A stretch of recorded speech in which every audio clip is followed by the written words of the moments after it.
Hello दोस्त, एक बहुत बड़ा अपडेट शाम के नाम पे। तो आरआरबी रिजल्ट और नेक्स्ट स्टेज का एग्ज़ाम जिसमें कर सकते हैं skill test minister and isolation category का।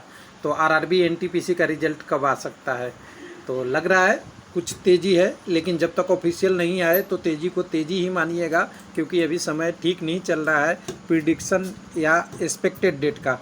तो यहाँ ऑफिशियल नोटिस आ चुका है, रिजल्ट भी आ चुका है और नेक्स्ट स्टेज कब होगा उसका भी डिक्लेरेशन हो गया है। तो ऑफिशियल नोटिस तो देखना बनता है। उसके बाद आरआरबी एनटीपीसी के रिजल्ट के बारे में थोड़ा सा डिस्कस करेंगे। हालांकि डाटा तो ऑफिशियल आएगा तभी अच्छा होता है डिस्कस करना।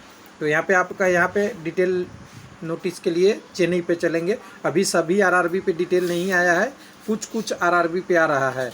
और इसमें भी यहाँ पे देखेंगे तो नोटिस फॉर स्टेनोग्राफी या कह सकते हैं स्टेनोग्राफी स्किल टेस्ट के लिए पूरा है and translation test.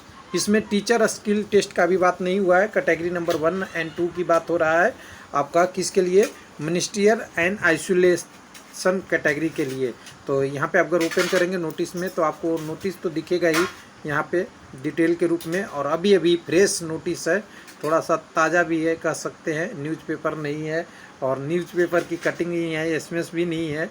Official date है जिसकी डेट भी देख सकते हैं 8/10/21 है। यहाँ पे आपकी रेलवे रिक्वायरमेंट बोर्ड का है।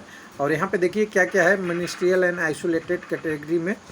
तो यहाँ पे आइसोलेटेड कैटेगरी में स्किल टेस्ट 2 ही पोस्ट का यहाँ ले रहा है और ट्रांजिशन टेस्ट भी है। तो यहाँ पे देखिए पूरा नोटिस ध्यान से देखने की ज़रूरत है। हालांकि ये शुरुआत का डेट 1 दिया हुआ है, जो शुरुआत होगा आपका टेस्ट 27/10 और उसके बाद होगा। कैटेगरी नंबर 1 2 का होगा और ये दोनों है, दोनों टाइप के टेस्ट है। परफॉर्मेंस टेस्ट भी है।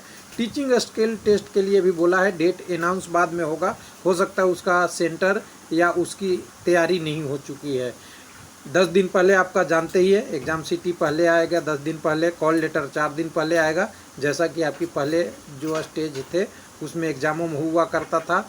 लेकिन यहाँ पे देखिए, यहाँ पे लिखा हुआ है पॉइंट नंबर 5 में टीचिंग स्किल टेस्ट के लिए डेट आपको 13 से 29 तक के लिए बाद में आएगा। हालांकि इसमें हर कैटेगरी में अलग अलग है। अब ध्यान देने की बात है कि आपका एग्ज़ाम आप ही के आरआरबी के जुडिक्शन में होगा, दूसरे आरआरबी में नहीं जाना है, ये बताया गया है यहाँ पे। उसके बाद आपकी एग्ज़ाम जो होगी कोविड के कंडीशन को फॉलो करते हुए होगा और न्यूज़पेपर एसएमएस और एनी ट्रॉट्स वगैरह से बच के रहिएगा, क्योंकि वो फेक न्यूज़ फॉर्माइज करके आपको जॉब दिलाने की कोशिश करते हैं जो हकीकत नहीं है। तो यहाँ पे रेलवे ने पहले से ही हमेशा लिखता है कि मिसगाइड से बचिए, पेपर कटिंग से बचिए, एसएमएस से बचिए और चीज़ों से बच के रहिएगा, ध्यान रखिएगा। तो अब बात करते हैं एनटीपीसी की। एनटीपीसी की क्या संभावना है? तो दोस्त देखिए, रिजल्ट के बारे में तो कोई ऑब्जेक्शन किसी का नहीं होगा कि रिजल्ट तैयार नहीं है। रिजल्ट तो तैयार है, लेकिन आरआरबी के पास रिजल्ट को डिस्प्ले करने के लिए, जैसे आरआरबी एनटीपीसी की बात मैं कर रहा हूँ, तो ये डिस्प्ले करने के लिए 2 चीज़ ज़रूरी होती है। एक, अगला, जैसे अभी रिजल्ट तो इन्होंने दे दिया था, उसके 40 दिन के अंदर इन्होंने बोला था कि नेक्स्ट स्टेज की बात होनी चाहिए। तो नेक्स्ट स्टेज देखिए 40 दिन के अंदर क्लियर हो गया है।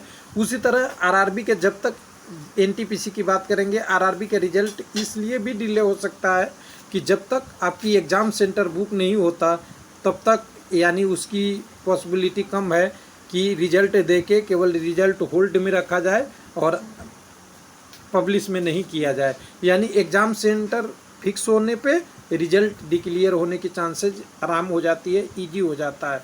लेकिन अगर एग्ज़ाम सेंटर ही नहीं बुक हो रहे हैं तो रिजल्ट को होल्ड कर दिया जाता है, क्योंकि रिजल्ट तो बना हुआ है। इसके लिए किसी को कन्फ्यूजन नहीं होना चाहिए।